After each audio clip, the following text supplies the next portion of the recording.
Thank you for everyone joining here in the room tonight, as well as those of you joining on our live stream. My name is Bep. I am a Noongar woman and I am the Director of the Australian Indigenous HealthInfoNet here at Edith Cowan Uni as part of Kurongkurl Katitjin, and I'll be your MC for tonight. It's my pleasure to welcome you to the fifth and final ECU NAIDOC Speakers Series tonight. So let's start with some housekeeping. The nearest bathroom facilities are located just outside the doors to the left. If you haven't already done so, please put your phones on silent. In the unlikely event of an emergency, please follow the instructions of ECU staff in the black shirts, I'm going to say, with the Kurongkurl Katitjin logo. Follow them to the safest muster point. As the event is being live streamed and recorded, if you do not wish for your image to be captured or on screen, please let a staff member know. There will be a time for question and answer at the end of our panel, and where you'll have a chance to speak with our speakers. And Aboriginal and Torres Strait Islander people are advised that today's event may contain the names of people who have passed away. So we're delighted to welcome Aboriginal and Torres Strait Islander people, industry colleagues, community members and ECU alumni, students and staff to our event this evening. As we begin, I'd like everyone to please welcome ECU's Elder in Residence, Dr. Nan Roma Wimmer, who I take great pleasure in welcoming and inviting to the lectern to deliver our welcome of country. Nan?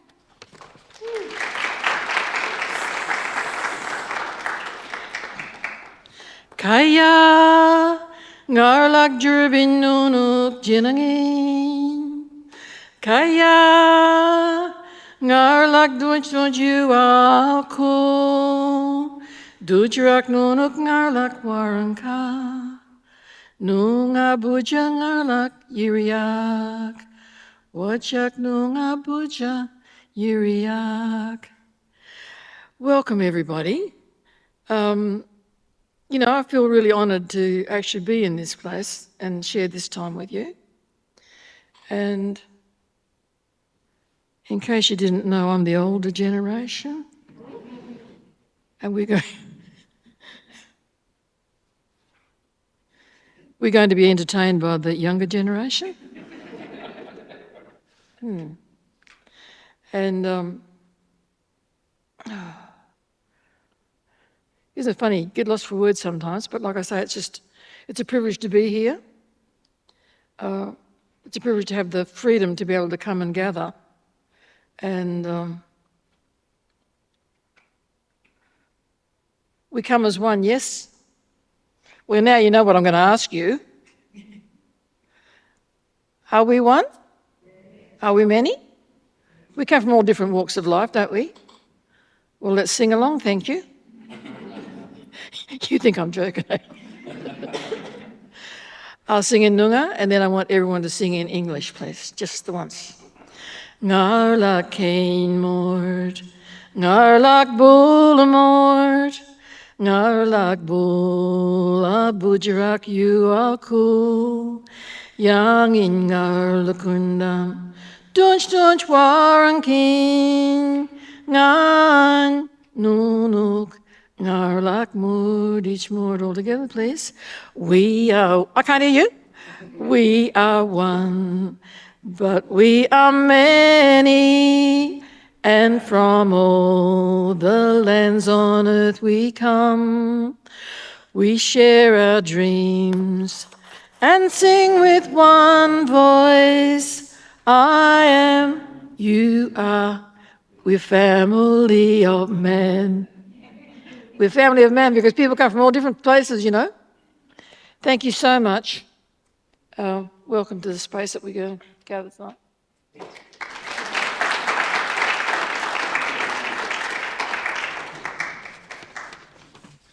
Thank you, Nan. It's always a pleasure to hear you sing and your welcomes. So ECU acknowledges the Whadjuk people of the Noongar Nation and our connection to the land that we're meeting on today. I pay my respects to my elders, past and present, and also recognise the traditional owners of the lands where our guests are joining from tonight, and acknowledge the diversity of Aboriginal and Torres Strait Islander people, our cultures and our connections to the land. This NAIDOC speaker series has been a wonderful opportunity to highlight a significant milestone, which is 50 years of NAIDOC, a national celebration of Aboriginal and Torres Strait Islander history, culture, advocacy, protest and achievements. It is a proud moment for ECU as well, as we celebrate 20 years of Kurongkurl Katitjin, which is our Centre for Indigenous Australian Education and Research, which has spearheaded the NAIDOC speaker series. And as we prepare for our move into the ECU City campus in 2026, is symbolising our growth and the opportunity for our deeper cultural understanding in the heart of Boorloo. This is our fifth and final event of the ECU NAIDOC speaker series, which has been a vehicle for respectful and progressive discussions around this year's theme of the next generation, strength, vision and legacy, while being guided by ECU's newly released Cultural Narratives Strategic Framework. The strategic framework places Noongar knowledge systems at the heart of our university. It was led by Clothide Bullam, OAM, under original concepts from the ECU City campus developed by Dr. Richard Wally, OAM, and under instigation from Professor Braden Hill, Deputy Vice-Chancellor Students, Equity and Indigenous, and one day with an OAM after your name as well, Braden. From governance to student experience, curriculum to campus design, this framework ensures that our identity, place and respect remain central to everything we do at ECU. Our 4 previous speaking events has focused on 4 of the 5 life layers in the cultural narrative framework. Nyada explored the foundational cultural values of the deep, often hidden layers of knowledge that underpin our Noongar ways of knowing.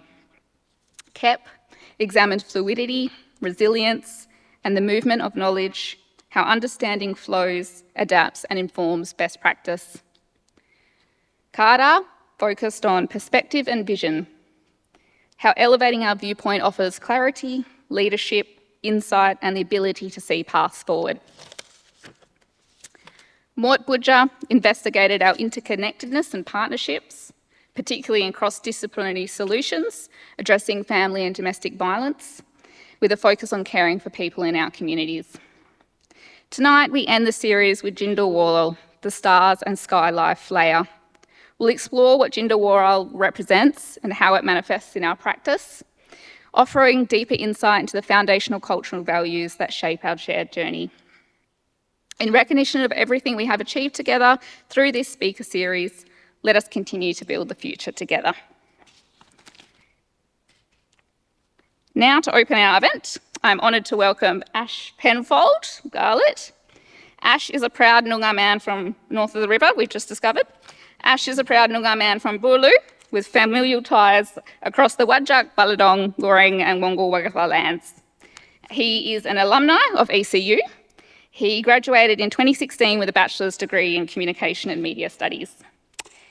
In 2018, Ash founded Corroboree for Life to combat the devastating impact and rates of suicide among Aboriginal youth, and using dance and ceremony and storytelling to reignite cultural pride and belonging.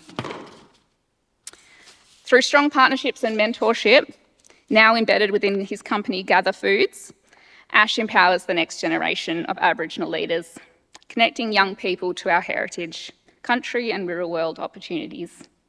His work is a testament to cultural resilience and leadership, inspiring community healing and action through the power of our ways. Tillara Tilly Casey is a proud Yaru and Kurudari woman from the Kimberley. She is also an ECU alumni, graduating in 2016 with a Bachelor of Communications in Broadcast Journalism and in 2019 with a Graduate Certificate of Project Management. Since graduating, Tilly has joined the ECU team and is now the Aboriginal Workforce Programs Lead within our People and Culture team. Tilly works to strengthen pathways for Aboriginal and Torres Strait Islander people across the employment life cycle. Her work focuses on creating environments that are free from racism and grounded in cultural safety, where Aboriginal and Torres Strait Islander staff can thrive. Tilly's approach is grounded in relationships, collaborations and systems change, ensuring that Aboriginal voices and priorities are reflected in how our university grows, supports and celebrates its people. Before we begin, we would like to acknowledge that some of the discussion tonight might also be distressing. Please do take care of yourself and others, and feel free to step out if needed and seek support. Okay. I think we're on to our panel discussion now.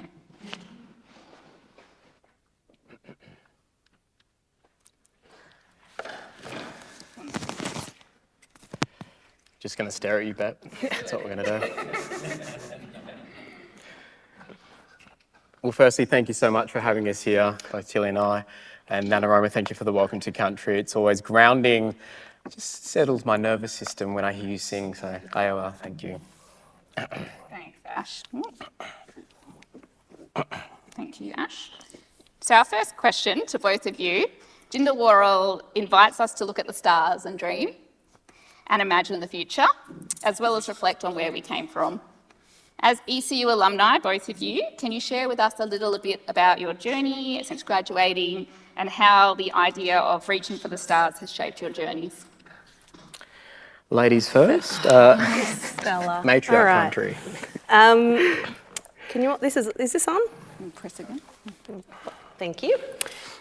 Yeah. So I've now been at ECU for almost 12 years. So that was probably not where I thought I would be. As you said, I was a Bachelor of Communications graduate. I did broadcasting and journalism. And I think if you asked me almost 12 years ago my aspirations, what I was gonna do, I was gonna be the host of Getaway or The Great Outdoors. I was gonna be the next Ernie Dingo and being paid to go on holidays. So being in HR 12 years later really wasn't where I thought it would be. But look, if the job's still going, in terms of Getaway, I'm available. Is this a pitch? Yeah, that's what it is. Are you watching? So I did my broadcasting degree and started working in different radio stations. And I think for me, I had a really difficult experience. I think a lot of the time I was the only Aboriginal person in the room.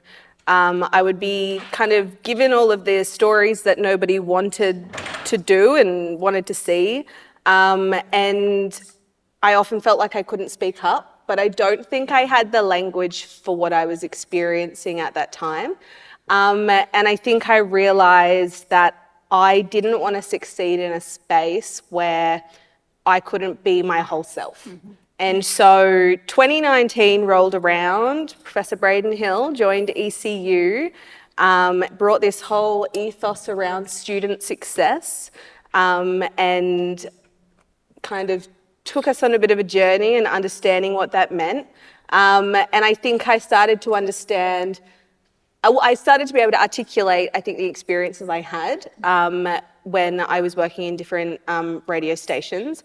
And I guess my aspirations changed, so it was a bit more advocacy, I guess. And I think the thing for me that was clear is I was able to articulate what my why was. And I think that's been really important for me since then in terms of, I guess, my career at ECU. So fundamentally, what I wanted to do was to be in a space where I was supporting Aboriginal and Torres Strait Islander people to thrive in spaces that we have historically been excluded from. So from there, moved into HR, and now working as an Aboriginal Workforce Programs lead, essentially, looking at the employment life cycle and trying to create spaces where Aboriginal people feel that they belong. So not quite the journey I would have thought I would have been on 12 years ago. But I think for me, being able to find something that aligns more personally with what it is that I value and everything is, that's me. Amazing. I will say Tilly actually hired me into the job that I have at the moment. A bit full circle, isn't it? Ash? Yeah, beautiful. Thanks for sharing, Tilly. And I too also wanted to be on Getaway and be the next Ernie. And It could only be one of us. Yeah, exactly. And we're still trying. Yeah, we're still going. But a bit of a different journey, but same purpose, I suppose, as Tilly. I think most of us, or we all got a story, personal background that shapes or shapes us to who we are today, whether it's through challenges or trauma or etc., no matter who you are, correct? And for me, school wasn't for me. School was very challenging for me. So I reckon I probably went to 4 or 5 different high schools just to find my place. So uni definitely wasn't on the cards for me. And I had this burning desire as a kid, and I think we all got it. We want to be a policeman or a fireman or be famous like Tilly or, you know, that was always there with a notion of, I think as community, we always want to give back, don't we? Even if we don't have much to give, we always want to give back to community. So I knew that burning desire was within me. So I can't remember the year, but before I did broadcasting or my communication degree, I actually went to WAPA and did the AB Theatre course.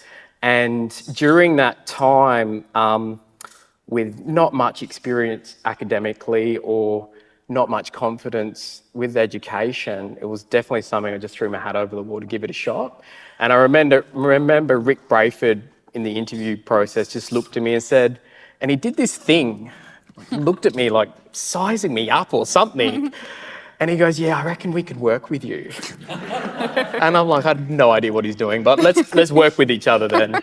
But he obviously seen something in me that I might not have seen in myself in that moment, and I'm super grateful for that, because that kick-started my journey here at ECU and or WAPA. Doing that course, I then kind of got a bit more confident and whatnot, and really wanted to achieve and dream big. So for me, going from WAPA to then a broadcasting degree, I remember that given school was a bit of a missing for me, I had a tutor that was a heart person for me, and rest in peace now, Helen Ferreira. And she stood with me throughout 5 years of uni. I'm getting actually a bit moved I haven't spoke about her in a while actually. And it took me 5 years to finish a 3-year degree because of that academic kind of loss, and she helped me. She pushed me in the direction of, mate, you got to keep going. You have to keep going. There's something at stake, and that's community. That's our next generation of young people. So I did. And when I finished my last assignment, which she helped me with, it was about what are we doing post ECU? What's the plan? What's the vision? What's the dream? And I put a couple key points. I want to help my community, make a difference to young people, run workshops and facilitate, I don't even know what, just in that space as a declaration. And fast forward, that kind of dreaming big really kind of, I suppose, come into reality, and found of Kurongkurl for Life. Kurongkurl is not a Noongar word, but it's a word for coming together for life, for mental health, suicide prevention, and empowering young people ultimately. And since then, we've kind of done a lot of community stuff, workshops in schools and facilitating. Not quite getaway yet, but still on the cards. But for me, I get to relive my vision because of the pivotal person in my life, which was Helen, and the wraparound support from Edith Cowan University. Amazing. Thank you both for sharing that. It really ties into our next question. So we know that leaders don't come from nowhere. They're formed through responding to challenges. Can you tell us about a challenge that you've faced along the way? And you've talked a little bit about the people that give you strength, and also connecting to your purpose that gives you strength. What else has also helped give strength and courage to keep going? I really, and it's taken me a while to get this, that a lot of our challenges and traumas or the things we've overcome in life are actually opportunities for growth, resilience or strength. And for me, I will just share a couple of examples. So I'll just call it for what it is. I know we know the word racism. And for me, so my first week in primary school, had kids coming up, picking my skin. And I was like, what are they doing? Like, this is so weird. And the logic of a 5-year-old wasn't until I kind of looked around, I was like, oh, I'm a little bit different. Okay. How am I going to fit in here? And what am I going to do to get through this? Because that was the first time I was seeing myself as a bit of an outsider. Fast forward a little bit, high school comes, first week of high school. Some kids are coming up to me and going, hey, have you heard about what this guy named Ian's been saying about you? And I was like, what are you talking about? Some, not so good words. I don't want to repeat it. And all of a sudden, I wasn't a fighter. Like I've never had a fight in my life. I wasn't a violent person. And all these kids were around me during recess going, you guys are going to fight after school. You need to sort this kid out. I'm like, oh my gosh, like I'm so scared, like so scared.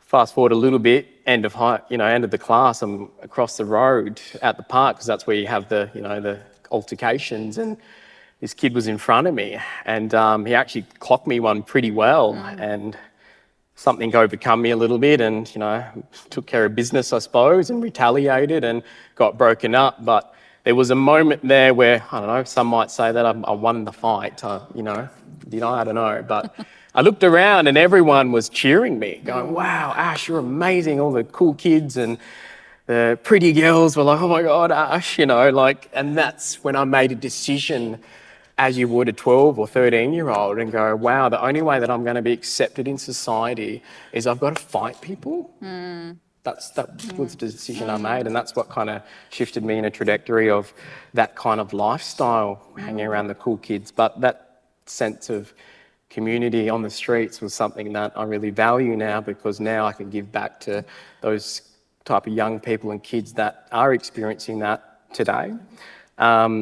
I just want to share one more thing. Sorry, Tilly. Please. And I know we've got some experiences in the room, but Mr. Purdom, Year 9, I was in his HAS class, and I wasn't probably the best kid, like in terms of my attendance, but he said something, and he said to me, and used me as a bit of an example, and he said, hey, Ash, he'll never, ever leave this country or amount to something. And I still remember it to this day, like I can still see him, hear him, and all the kids just went silent. And I had this moment of just like, I can't believe he just said that. And I just left the classroom and just beelined it out of there and went home. And since then, I've travelled probably 6, 7 different countries and whatnot, and really amounted to something. And at the time I was angry, but what I've realised now is that, hey, he actually taught me something. People are going to doubt you. People aren't going to believe in you. But when they say it to you, you can draw energy from that and make your own choices. So there's some of the challenges that I've found that really actually gave me strength. Thank you. And what was that name again? Mr. Purdom, yeah. Burnham? Purdom, yeah. Purdom, if you're listening, if you're still around, shame on you. And thank you. And thank you for the life lesson. Thanks for sharing, Tilly. I'll take your mic. Thank you. Yeah, I guess for me, I'm going to talk from more of a work sense in terms of a challenge. Having been at ECU for such a long time now, I spent most of my time in Kurongkurl, Katitjin. So I spent 8 years working alongside the team in Kurongkurl, Katitjin. And 3 years ago, I joined People and Culture. And that was a shock to me. And in a sense that I was going from an area where I was working with Aboriginal people. We all had this collective why. We all knew that we were here to support Aboriginal people. And then I was, by my own will, went to People and Culture, where I was the only Aboriginal staff member, the only person driving work in this space. And I had to, I felt people didn't really understand what my job was, why it was important for the university. And that was quite lonely and overwhelming. And I guess for me, it's been quite some time there, and I think I've been able to do a lot in the space as well. But I guess when we're talking about strength and courage, I think the thing that I kind of held on to in that space was the fact that the work that I'm leading, it matters, and it does matter to our community, even though sometimes you might be the only person sitting in the office going, I don't know if this matters to anybody else, but it matters to me.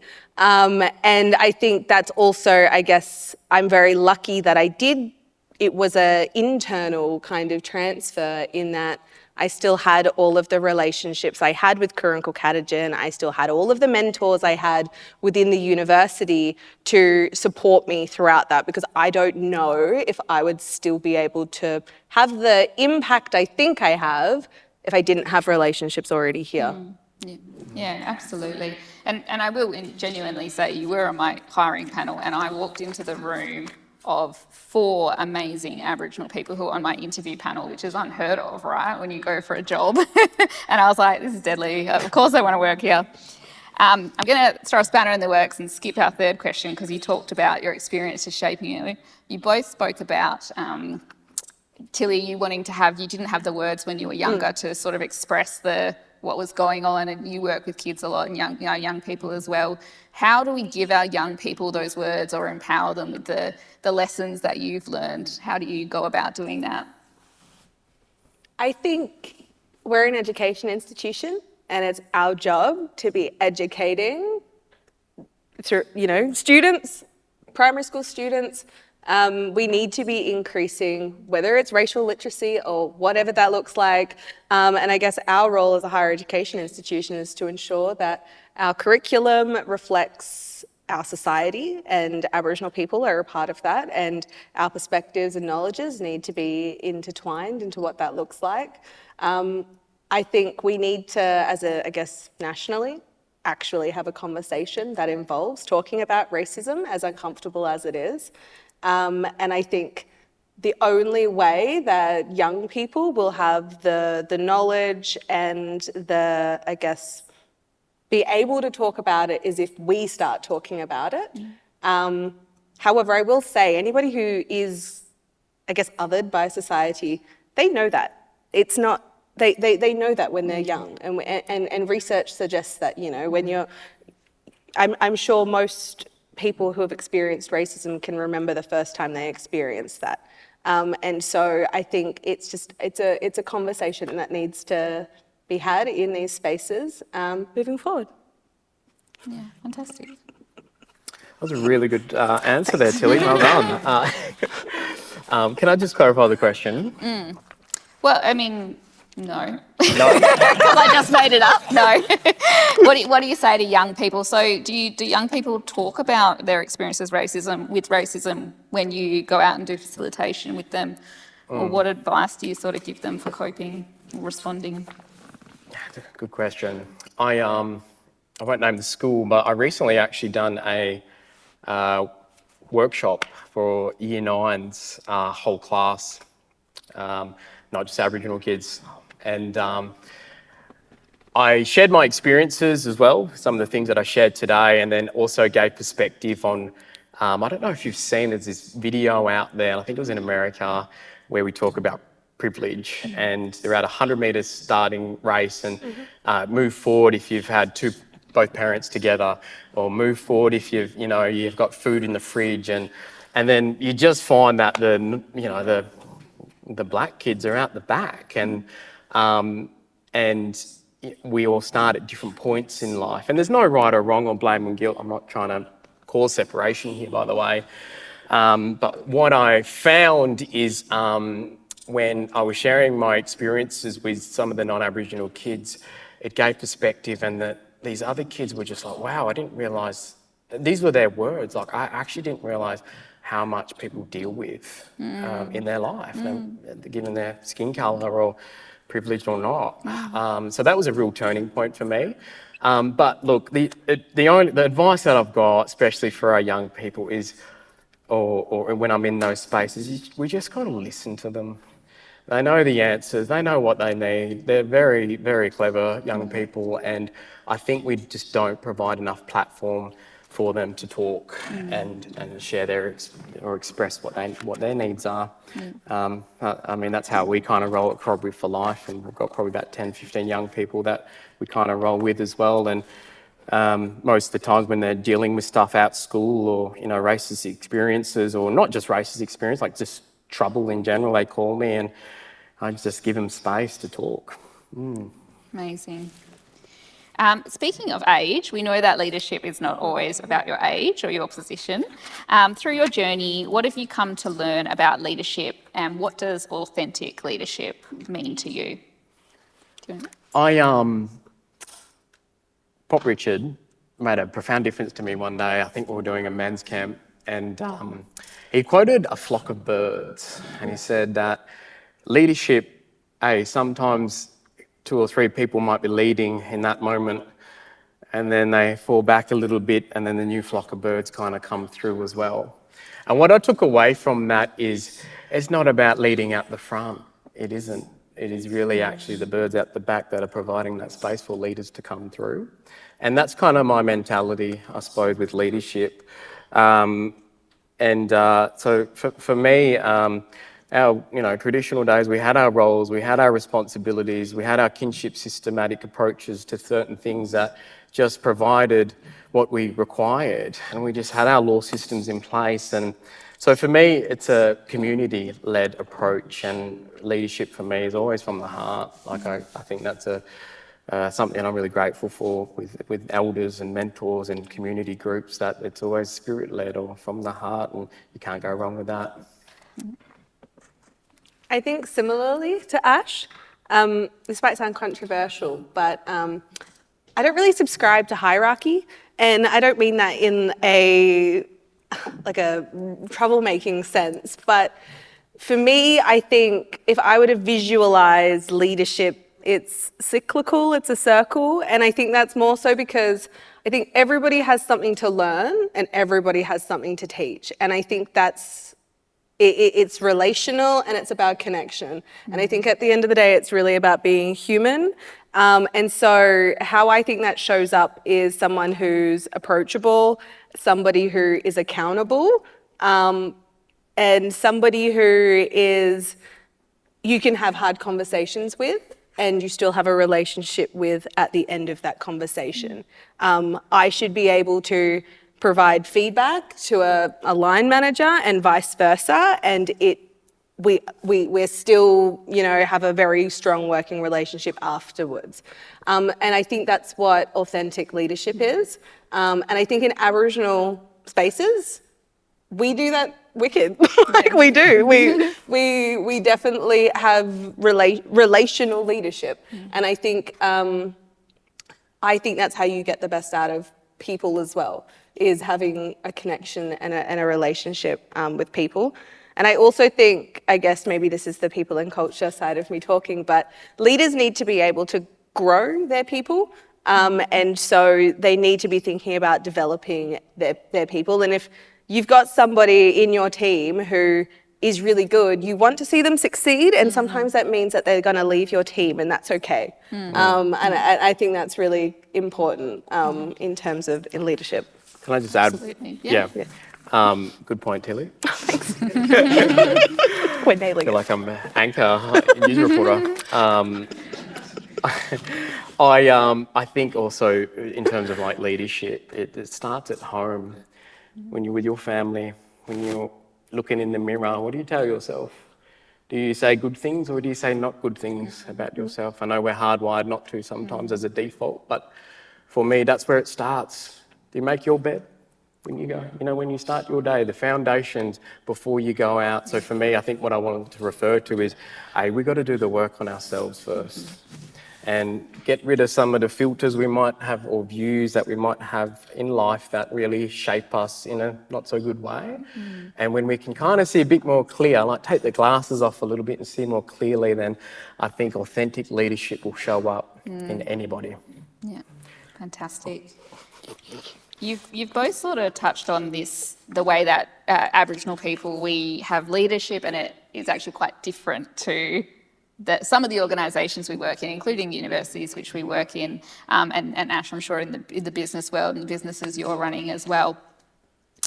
So how do you each go about honouring our ways of doing things and the rich legacy and history that we have of those who came before us, while also making space for new leaders in the context of structures that don't always work in that way? Yeah, and I know Ash is going to have a really great response to this. We joked about this earlier, but I think a legacy only survives if it evolves, right? So that's, and it needs to grow. And I think if we think of like our old people, they were innovators, disruptors, problem solvers, critical thinkers. And I guess new voices are only adding to that and adding to that space. And it's really about creating a space where new ideas and old ideas come together, and I guess creativity driving that forward. And so I think for me, it's both can be at the table and be there at the same time. Yeah. Good answer, Tilly. Can you ask me the question one more time? Sure. I'll do Want to make sure I hear it. I'll do it proper. How do we balance honouring the legacy of those who came before us while making space for new voices and ideas? And then I threw in the context as we don't often work in the systems in which are most authentic to us. Yeah. Always acknowledging our old people and sharing their stories. I'll share a quick story if we got the time.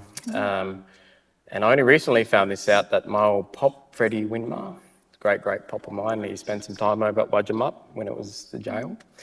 And one night he had a grand, fantastic plan, and he covered himself in tar in the midst of the night, and he put aluminium cans on his limbs, I think either to float or for sharks. And in the midst of the night, he hopped in that water by himself, and he swam across from Rottnest to Perth. Crazy story, right? When he got across and he followed the women in terms of the fires that would have just been burned on that coastline, there's 2 guards that caught him over the other side. And look, I don't know what those guards said to him. I'm pretty sure it would have been like, "Pop, you can't do that, mate. Freddie, we're going to have to put you back on the boat." And they took him back to Wadjamup, all right? And then time went by and he had another great idea. What do you think it was? Swim across again. But this time he took 21 other fellas with him, Noongar men. I can't confirm they were Noongar men, sorry, Aboriginal men. And same deal, tar, aluminium, and they hopped in that water and started swimming. I don't know, in my prime now, I don't think I could do it. I don't even think I could do it, you know. Lack of food, water, who knows the state that these men were in. So they swam across and got across. But unfortunately, only 2 men made it. And that was a Nanup fella and my pop Freddie Winmar. And the guards met him on the other side. And they said, "Hey, Pop," well, I don't know if they said that. "We can't keep you on the island." And they let him free. And then Pop Freddie ended up having 13 kids, which is my Nana Ella Winmar, who would have been related to Nana Roma here tonight. So that's not long ago. And they're the type of untold stories that people need to hear. And I draw strength from that, and I draw resilience, because what drove that fella to swim across that island? And people don't even know that some of those men didn't make it today. So in terms of legacy and new voices, this is what I breathe into young people and just anyone that wants to listen, is that, hey, there are people that have sacrificed their lives for us to be here today, so we kind of owe them a bit to make something of our lives. And that's not just black fellas, this is everyone here today, non-Aboriginal people. We've got to work together so the history doesn't repeat itself. No blame, no guilt, by the way. Amazing. Thank you. Thanks for sharing. Thinking more broadly, thinking about education systems, from your experience and perspectives, how do we take responsibility for creating spaces that are culturally safe in education? So it could be in university, or it could be in secondary and primary education. You got this.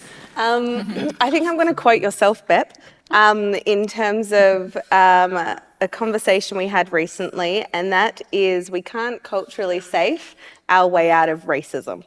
So I guess the context for this being that cultural safety can't exist in spaces where racism is ignored, minimised or unaddressed. And so I think for me, for us to create culturally safe spaces, then we need to be addressing racism and attempting to create spaces free of racism.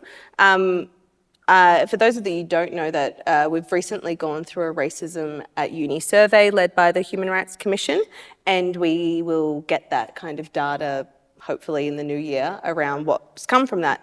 But across 42 participating universities, 76,000 people responded to that survey, and that's a a substantial I'm amount a of survey people. researcher. I wish I could get those numbers. And so I think education institutions, and I think I touched on this before, but I think we really need to, I guess, not be naive to that conversation. Racism happens here. Do you think it's naivety or ignorance? You can pass. I think it's ignorance, yes. But I think we need to, I guess, be able to be open to these conversations, but also put things in place to create spaces that are free from racism and free from harm. And I think that's really important. So looking at clear reporting pathways, looking at the training that we do across the university to build literacy in this space, having real consequences for racism. And I think that's such an important part of the conversation. If we want to have these culturally safe spaces, we can't do that if we've got racism in those spaces. So I think for me, that's kind of where that lands. Yeah, absolutely. Ash? Well done, Tilly. No, I'm kidding. University for the future. I have a dream. Martin Luther. For me, it would be awesome if one day racism wasn't even a word, or cultural responsiveness or cultural safety was just a given, and it wasn't such a heavy. I know we need to have this conversation, but it wasn't existent. It was just expected that we all just get along and respect each other and just give kindness. And I don't want to sound too cliche, but I think that's definitely respect is just missing in the world at the moment, given everything that's going on. But for me, increase Aboriginal participation and leadership, and I think that starts a little bit before we get to uni, high schools, education department. We're still using curriculums that are a bit outdated at the moment, and that, for me, I think there is a bit of a still that cliche that you got to go to be smart to go to uni for a lot of our young mob out there, and let's talk to them first and then create some safe spaces here at Edith Cowan, because they're going to have ideas, they're going to have innovative ideas of what that kind of looks like, because I don't have an answer of right now what it looks like for you, because we would have done it already. Just thought I'd be honest. So for me, education is key. Like, I was lucky enough just to talk with Uncle Nicky as in the crowd, just about how important it is that people just need to be educated and understand it, because when you educate, then you can make a choice about how you perceive something. Probably rambling on a little bit here. No, but absolutely. Yep. For me, I just hope that one day that there's not such a focus on it, and that we can all just get along. You know what I mean? Is that a bit woo-woo? Sounds amazing. Sounds like the university I want to go to in the future. Yeah. All right, that's the end of our formal questions. Now I'd like to open it up to the audience, both in the room and online. If you are going to ask a question in the audience, and I encourage you to do so, please raise your hand and we'll bring you a microphone. Please hold it to your face while speaking and tell us your name. And if you're joining online, you can submit a question via the chat box and we will read it.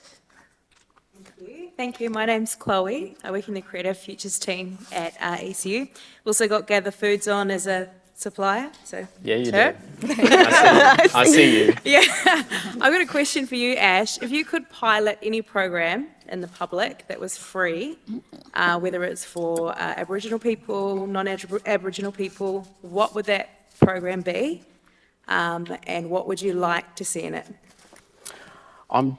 Thank you for asking me that question. And look, I'm such an advocate for mental health and suicide prevention. And if I could pilot some type of program that really, really just wraps around our young people and invites non-Aboriginal people into this space, and we can have that shared common view on a cultural perspective on certain things. And I think something like that. I don't have necessarily an answer on what it looks like yet, but mental health is such a, I don't like the fact that for our men, that's a choice. And that's the only choice that they can see in that moment. And this goes for women too. But statistically, our men are struggling out there. So that's what I put my focus in, empowering our men to speak up. And I know there's a lot of programs and support out there, but it's not working. Yeah. Thanks. Thank you. Does that answer your question? Yeah, that's great. Thank you.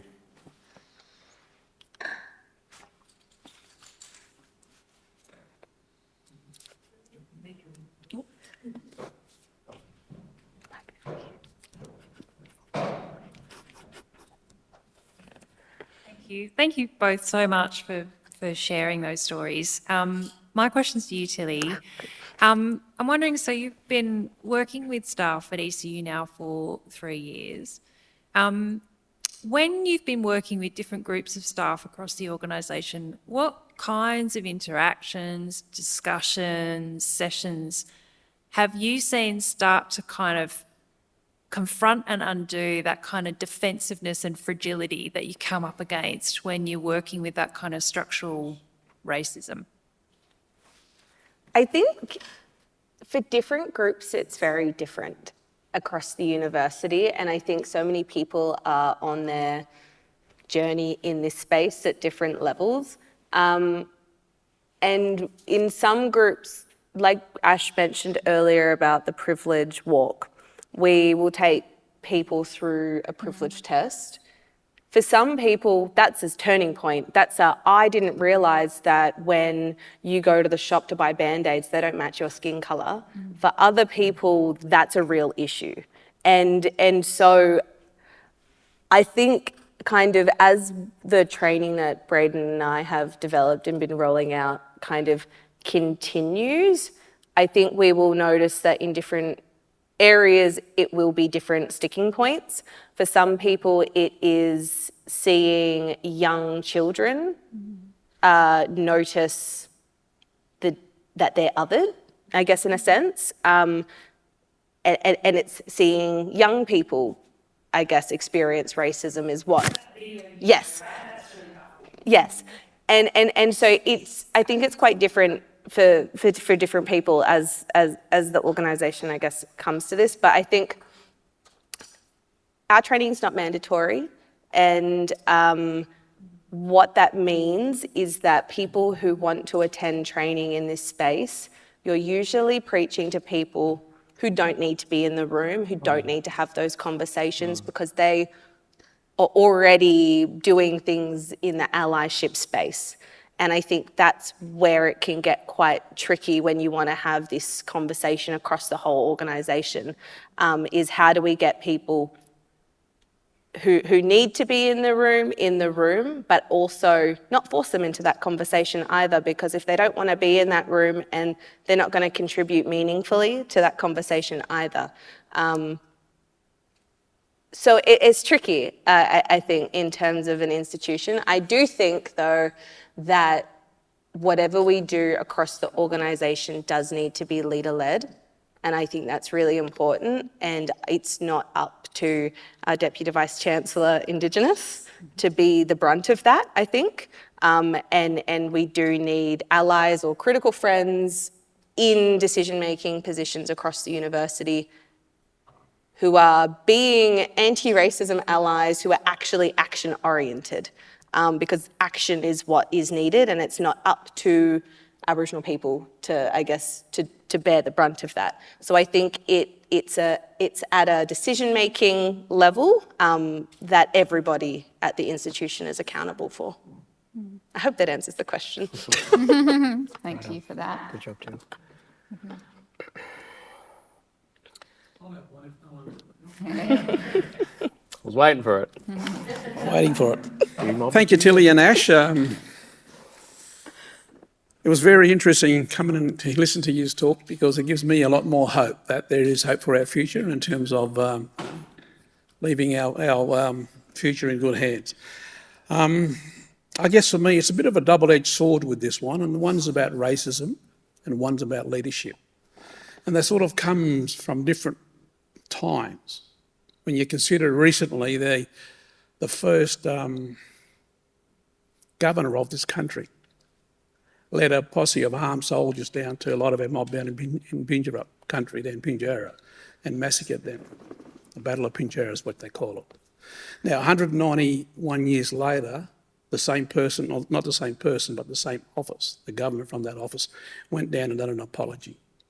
Now, for me, I thought that was very powerful, even though it might have been late, but it's very powerful. I don't know how the broader community sees this. I see on social media there's a lot of negative concepts or comments and stuff there. So, and the other concepts around, when we see our leaders and we see our federal ministers in Parliament, and we see some of them in recent days, quite recent days, put on antics of wearing certain things in Parliament or whatever stuff to show their attitudes or whatever it is. But, that's at the highest level of this country's governance in terms of that leadership stuff, which is lacking, and I guess racism is connected with that too. I'm just thinking back to thoughts. Oh, that's a Tilly question, that one. Tilly, when you're Prime Minister, what are you going to do? No. When you've made it in Getaway and then go on to... Getaways first. I don't necessarily have an answer, but I think that as an Aboriginal person, when you scroll online, when you are, scrolling social media, you're subjected to racism unexpectedly. It's one thing to see the incident that you're referring to in Parliament as an image with breaking news, and then it's one thing to click on the comments and decide it's 10 p.m, but I'm now reading all of the racist comments that are underneath this. And I think that it's scary, and I think social media really catapults the way you feel in that space. And I think when we looked at the Voice to Parliament and the racism that was rampant online, and it was almost like people felt that they now could be racist online and it was okay. And since then, I think we've got this additional amount of racism that we experience in these spaces. And I know that the Reconciliation Australia Barometer, they had their 2024 data came out, and the rate of racism that was disclosed in that is far higher than it was in their last one. And I think social media had gone up by like 34% or something like that. Don't quote me. But it's really scary. And I think the only thing I think about that is taking time out of those spaces. And it's more about looking after your well-being and looking after your community and being able to talk to, colleagues and to disconnect, I think, sometimes from those spaces, because unfortunately, I don't know what else we really can do. What are your thoughts, Beth? Bev. I'm not avoiding. Look, I work with Tilly and some colleagues in the room in the anti-racism space, as from research, from experience, these sort of things. And over time, I've learned to pace out my expectations a little bit. I used to get very angry very quickly, as I'm sure we all have, at how nobody seems to take racism as seriously as it is and is not acting on it as quickly as it needs to be acted on, and that the changes that are needed take so much time. To your point, Rowena, that people need to find their personal reason, all these things. And I used to just sort of go insane and go, we don't have the time, quite literally we're dying, we don't have the same life years as you just to have this solved. But the more I work in the space, the more the complexities I see, the more I see those importance that people do need to have their moments and they need to have their why. You do have to, I think, provide them space for that. And part of our strengths of leaders is having the capacity to hold both things, hold the fury and the rage and the anger, but also hold the fact that it's a long game. We're in it for the long game, right? I completely agree, Uncle, when you hear young ones, but when you get to talk to young ones, in high school and stuff, it absolutely gives you hope, because they just thought 10 steps ahead on how they're going to solve the problem.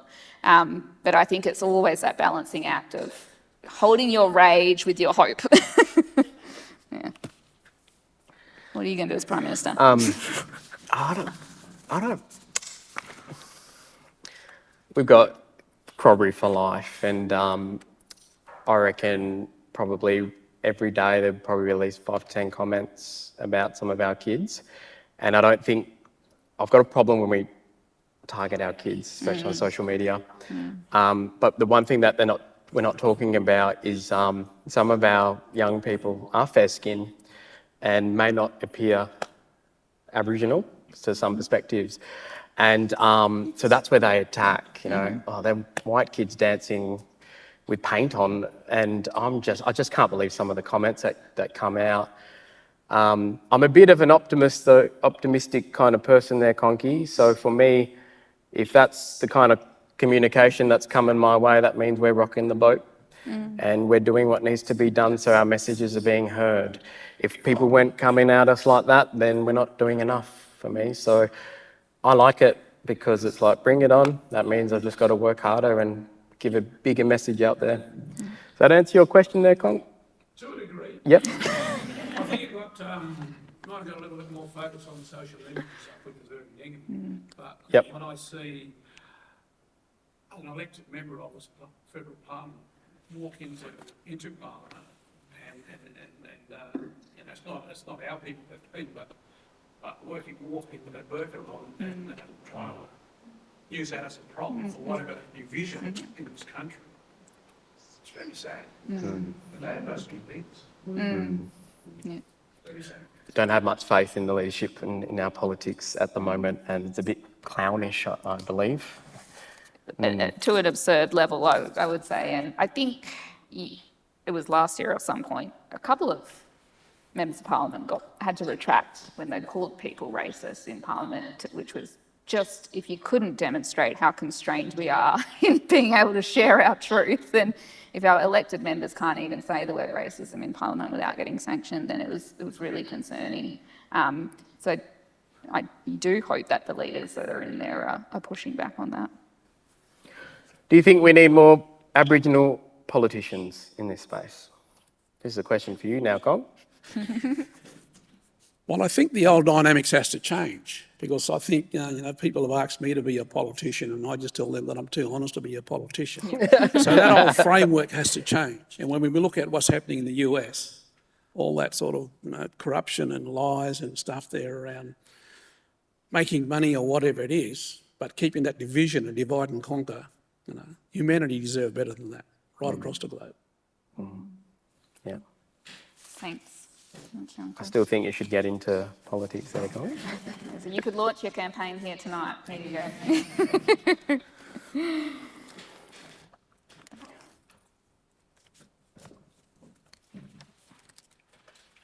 Is there any online questions or not? Online? I don't think so. I'm Vania. I'm actually a fourth-year WAPA student here. And it's just so inspiring seeing your guys' stories as well. My question is, what advice would you give to someone? So I'm a Middle Eastern person as well, and I'm specifically in a category of WAPA, Western Classical, and oftentimes I also share the same feelings of being the only person of color, being in a space where it's very underrepresented. So what advice would you give to someone in their early 20s who wants to create space, not just for other people of color, but also for Indigenous and Aboriginal people in a space that's not as progressive, you would say?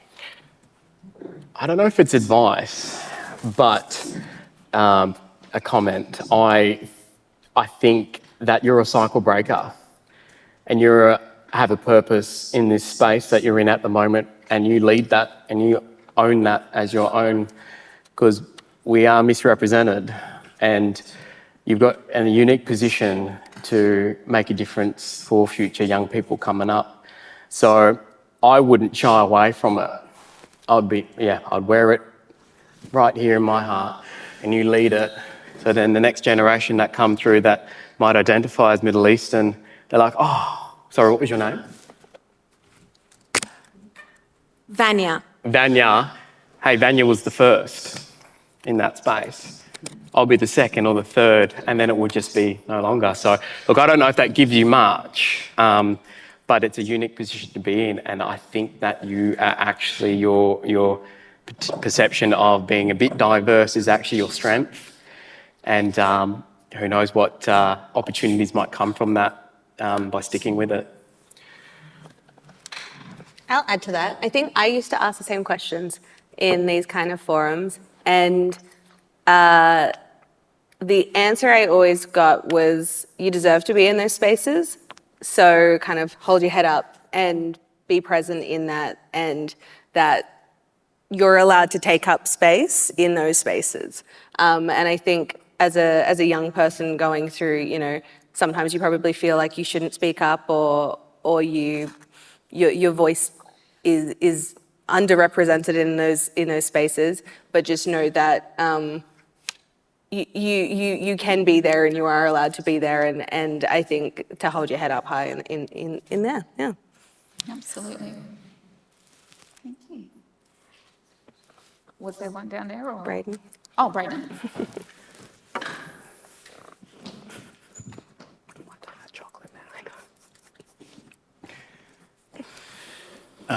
Thanks to you both. I reflect on how patient and how gracious you are in addressing some of the challenges, especially around matters of racism. It gets tiring and exhausting. How do you keep yourself going when often you might be the only one in the space who's having to address it, deal with it, etc.? Where do you draw your strength from, and what keeps you going? Yeah, I do. Great question. We do talk about cultural load, or I do personally, and I'm going to be really honest with you, is I don't have an answer, but I do draw strength from people like yourself, like Nick, and people in this room that continue to show up. And I've got little people in my house. I've got a 5-year-old and a 1-year-old, and they're watching me. Every movement that I make, if I feel like being angry or upset at my partner or whatever, I know that they're watching. And that's where I draw my strength. And I've learnt to cry a lot in these spaces where I actually don't have answers, or I don't know how to navigate certain things. And that includes this morning. And so that weight that we hold on our shoulders just comes out in me. So I don't know if that answers you, brother, but I'm very protective of my own mental health. So connecting the country, going bush, hanging out with my brothers, and just switching off a lot, and especially in that mental health space as well. So I'm pretty lucky that I've got an amazing ecology around me of strong men. We catch up every Friday, and we've done this for the last 4 years. Talk about accountability, things that aren't working. We talk sex, we talk drugs, we talk porn, we talk the things that we don't want to talk about with each other. And for me, that fills my cup. So therefore, I can give a whole lot more. Does that answer your question? I don't have a good answer like that. And I don't think I really have an answer. I think it's really hard sometimes being the only one in a space. And I think, unfortunately for you, Braden, you get my frustrated phone call. So I don't know if I've got an answer, other than, I guess for me, I'm lucky in that I do have relationships across the university or at home who I can have conversations when I am frustrated around some of the experiences you might have navigating colonial systems. And I think at the end of the day, and I know you will feel this as well, we know that what we do has an impact. And I think it's that at the end of the day is why we kind of get up the next day and continue on, as hard as it can get at sometimes. Yeah. Excellent, thank you. If we don't have any online questions, just checking in, no online, that's fine. I might wrap us up there for questions from the audience. Thank you both deeply for sharing. I'm supposed to ad-lib here, there you go, so it's dangerous. But all I'll do to summarise is that sort of reading between the lines in what you've been saying is, I think it is that although you're both so good at packaging this as a positive experience in your life as a positive, which it is, and your leadership is positive, it has come with that constant tension of having to fight challenge. Some of that is part of life, right, and makes us who we are, and can be an opportunity, like you said, Ash, but some of it can be completely eradicated, which is the racism kind of stuff around us. So I think that really resonates with me in terms of leadership and this kind of always being in that space of, I love what I'm doing, but it's driving me insane a little bit. So you've given us both, you've given me hope and strength in hearing from you. So thank you for sharing. I have a small gift. It's from the university. It's not from me. I shouldn't have claimed it. Grab that mic up if you're going to go. This one. Just want to say thank you, everyone, for empowering us and listening and whatnot, and holding space for us. Thank you, Tracy, for being a massive advocate for us here today as well. So, Thanks, Bev. It's a small token of appreciation. Thank you. Very much. thank you. I like now we've got more flight home.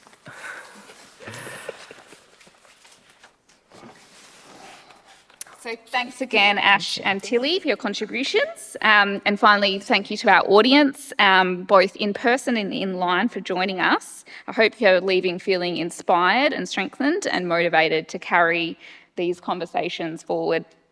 I now invite Professor Braden Hill, our Deputy Vice-Chancellor, Students, Equity and Indigenous, to deliver our final ECU NAIDOC closing address. Thank you, Bep.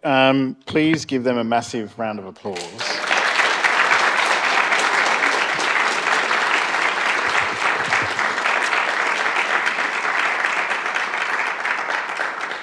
A closing address sounds like a rather big deal for someone who forgot they were actually having to say anything. But look, I want to acknowledge a few people, because this has been a speaker series that's been run throughout the year. And often when we do these kinds of events, people say, it'd be great if we did them all the time. And so we've done them throughout the year. And I think it's a testament to the wonderful team, ECU, pulling it together.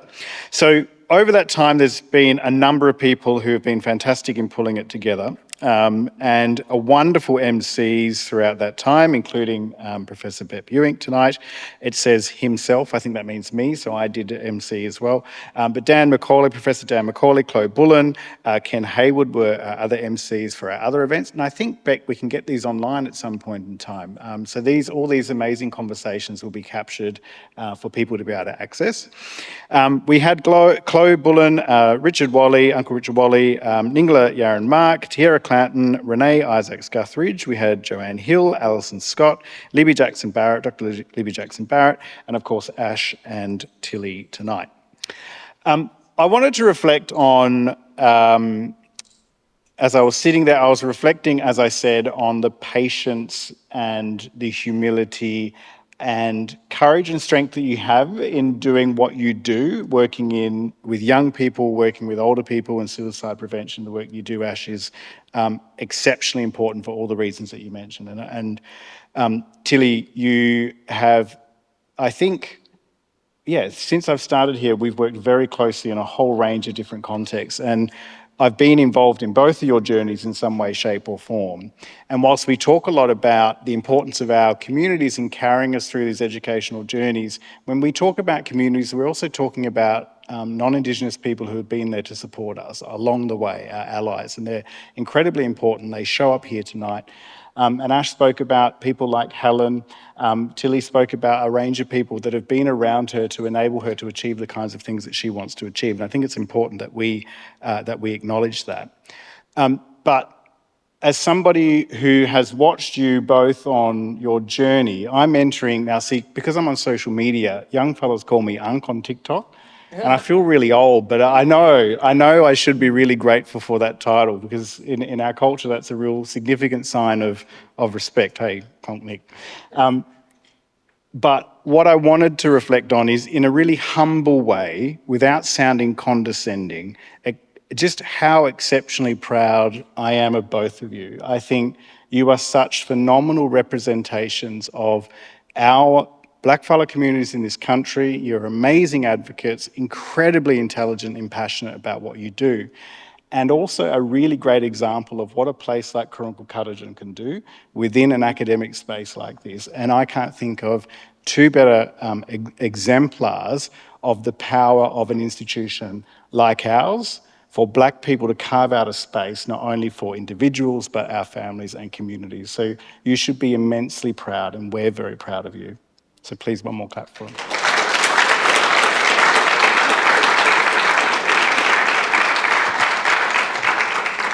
So as we look to the Jindawarala, the stars and the skies, I think they've given us a really great platform to think about what the future looks like here at Edith Cowan University. I think they set an inspiring vision along with the Kurongkurl Katitjin community for what the importance of education and research means to all of us. And the importance of being able to centre Indigenous voices and knowledges and perspectives in that journey is important not only for us, but it's important for you too. And so we thank you for your time, and we're very grateful that you share this space with us today. And one final thank you to the corporate events team, especially Beck Barrow has done an amazing job pulling this all together with Tracy and the team. So big round of applause for the organisers.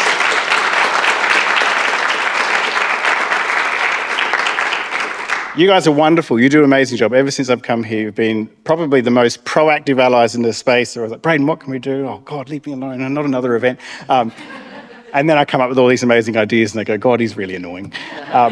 But you guys are fantastic, and I really appreciate everything you do for us as well. So I want to thank you all again. Thanks to Ash and Tilly, and thanks to Bep. I'm very proud of you as well, Bep, of course. Extraordinary people doing extraordinary things, and we're glad to share this with you, not only tonight, but throughout the whole NAIDOC speaker series. So thank you for joining us.